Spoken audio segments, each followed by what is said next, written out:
한번 생각해 봅시다.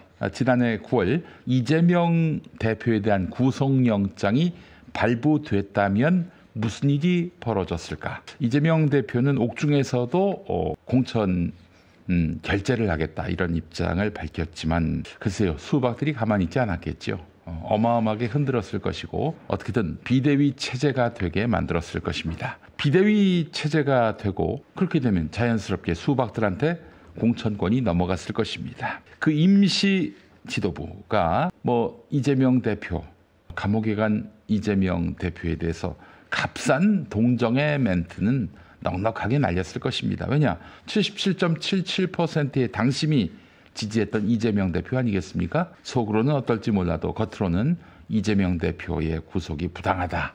이 대표 너무 안 됐다. 이럴 겁니다. 그러나 그들은 공천권을 손에 넣어서 안도의 한숨을 쉴 것이고요. 그러면은 민주당의 공천은 보나마나지요.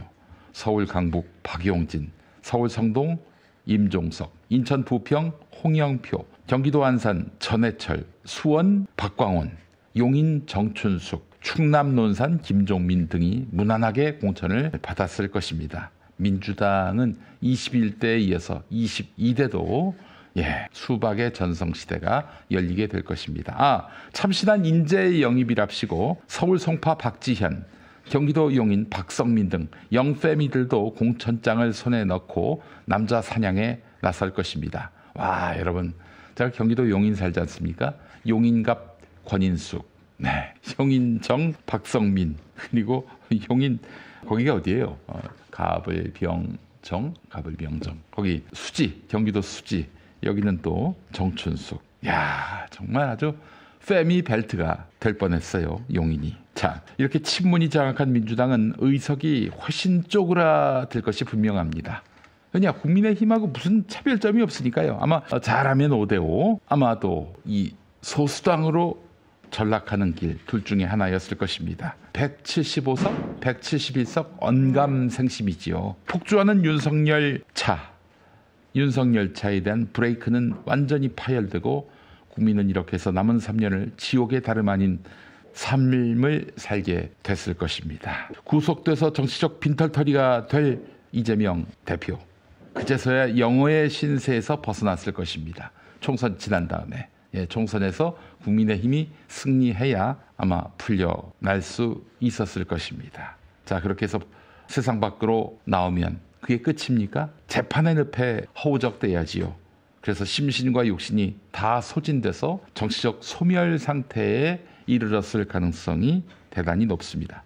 자, 그렇게 해서 22대 민주당 정치인은 단체로 수박이 돼서 윤석열과 적당하게 타협하면서 기득권을 위협받지 않고 또 이수다마나 하나마나한 정치를 이어갔을 것입니다. 당원들 눈치가 보이면 싸우는 척하겠지요. 척할 뿐입니다. 그냥 지몬미 정치, 젖잘싸 정치, 여기서 멈출 것입니다. 도리어 유권자들한테 큰 소리 칠 거예요. 왜 우리를 소수당으로 만들었느냐, 다 당신들이 선택한 거 아니냐, 이런 분노와 한탄을 유권자에게 쏟아냈을 것이 분명합니다. 자, 이 틈을 타고 소나무당 등이 개혁 장사를 벌이면서 호객할 것이고요. 극소수가 이 소나무당에 끝모를 희망을 걸 것입니다. 그러나 절대 다수는 민한당이 돼버린 민주당, 수박당이 돼버린 민주당에 넌더리를 내면서 정치 혐오로 급속하게 얼어붙게 될 것입니다. 물론 김어준 총수 같이 친노 부활 같은 친문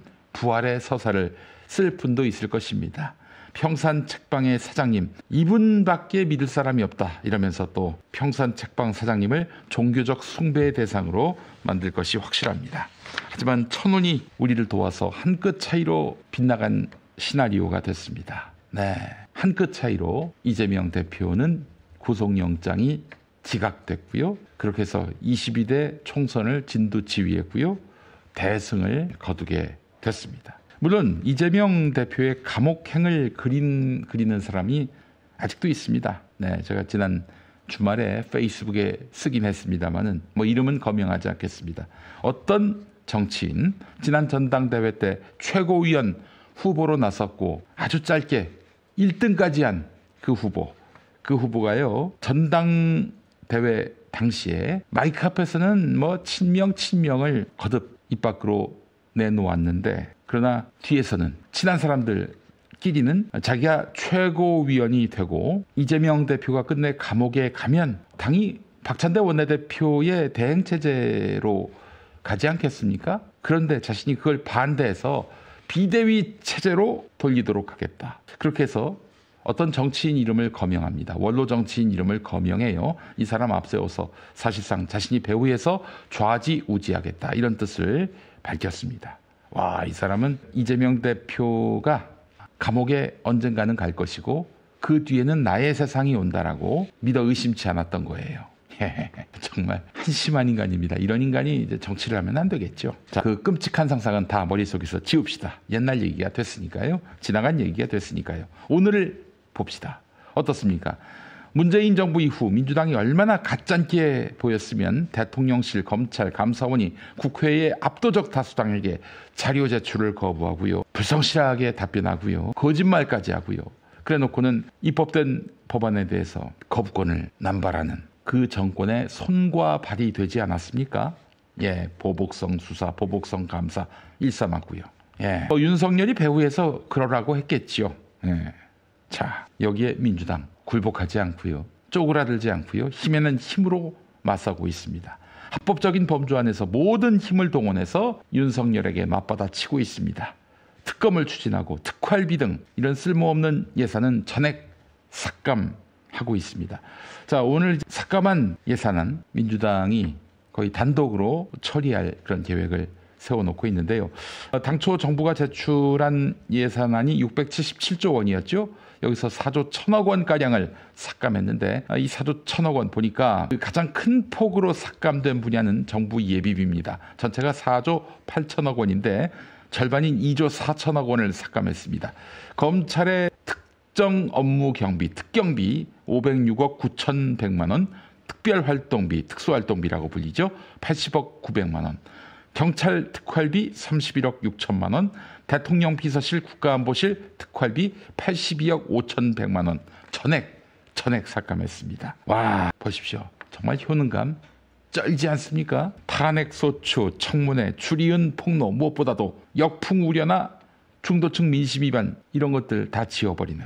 네, 옛날에 얼마나 수박들 입에서 틈만 나면 역풍 우려, 중도층 민심 위반 우려, 이런 얘기 나왔잖아요. 싹 지워버렸습니다. 게다가 아주 효능감 높은 장외 집회까지. 이렇게 에너지 넘치는 대응, 마침내 그 반대편에서 계엄 구상을 하게 만들었고요. 드디어 이제 민주당을 두려워하기 시작했습니다. 예, 이 관가에서는요, 그 예산을 깎은 야당에게 감사 인사까지 했습니다. 이 반어법이 아닙니다. 일을 안 해서 좋아요, 이렇게 이야기한 공직자도 있다고 합니다. 그러니까 지금 윤석열 정권이 터무니없는 사업들을 벌이다 보니까 이렇게 예산을 깎으면 못하잖아요. 여기에 이 공무원들이 야당에게 감사의 뜻을 표했다는 것입니다. 정말 민주당의 정치 투쟁, 상전벽해라는 표현이 과하지 않습니다. 아주 잘하고 있습니다. 정말 멋집니다. 이래야 합니다. 이건 국정 발목 잡기가 아니라 국정 바로 세우기인 것입니다. 입법부에 대한 끈모를 멸시, 무시, 이걸 끝장내고 삼권 분립의 가치를 회복하는 일, 지금 민주당이 하고 있습니다. 네, 입법부를 존중해야죠. 그래야 민주주의를 지킬 수 있는 것입니다. 공직자들이 여의도의 그 국회 의사당 돔 있죠? 반원 돔. 그 돔만 보면은 오금이 저릴 정도로 행정 관료들의 군기를 잡아야 할 그런 시점에 놓였습니다. 이제서야 이제 실행에 옮겨지고 있어요. 자, 몇 달만 지내보십시오.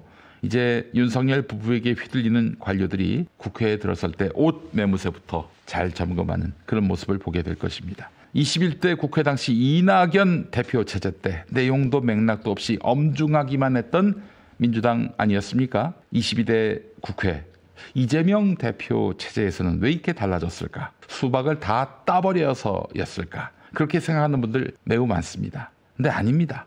인적 물갈이만으로는 안 되는 거예요.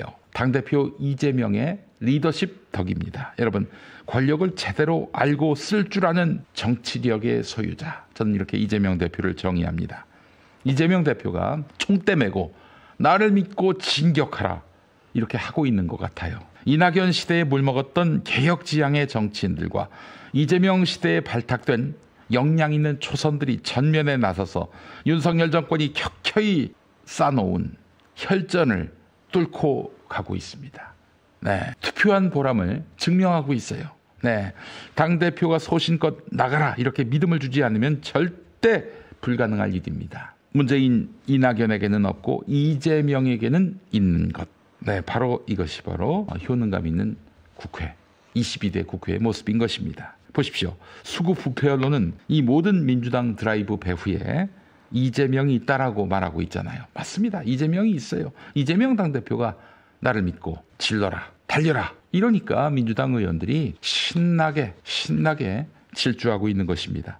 갑자기 경기도지사 때, 성남시장 때에도 이랬을 것 같은데 직급 직위에 관계없이 참신한 아이디어를 가져와라. 내가 지시한 걸로 하고 사인해 주겠다. 이러면서 일선 공무원들에게 일할 의욕을 불어넣었던 이재명의 총대 행정이 떠오릅니다.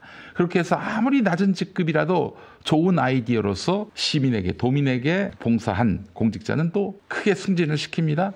포상도 두둑히 합니다. 정치는 모름지기 이렇게 해야 하는 거 아니겠습니까? 민주당의 가장 큰 문제는, 문재인류의 가장 큰 문제는 권력을 쓸 줄 모른다는 점입니다. 그거는 권력에 집착하지 않는 탈권위주의와는 무관한 것입니다.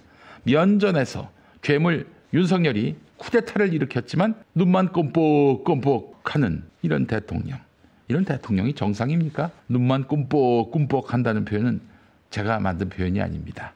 앞서 얘기했던 이재명 대표가 감옥 가면은 자기가 비대위에 막후 실세가 돼서 당을 좌지우지 하겠다는 사람, 그 사람의 이야기예요. 눈만 꿈뻑꿈뻑한다. 문재인 대통령이. 윤석열 일당은 물론이고 문재인 패거리에 의한 이재명 악마화는 이제 아무런 시효를 거두지 못하고 있습니다.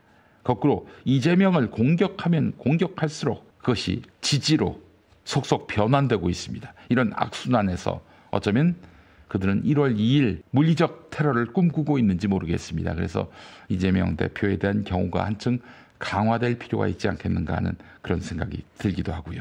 얼마 전 윤석열 타도를 위한 국민투표, 여기에 찬성하시면 그분들께 닭꼬치 500원 싸게 팔겠다, 이런 상인이 나타났습니다.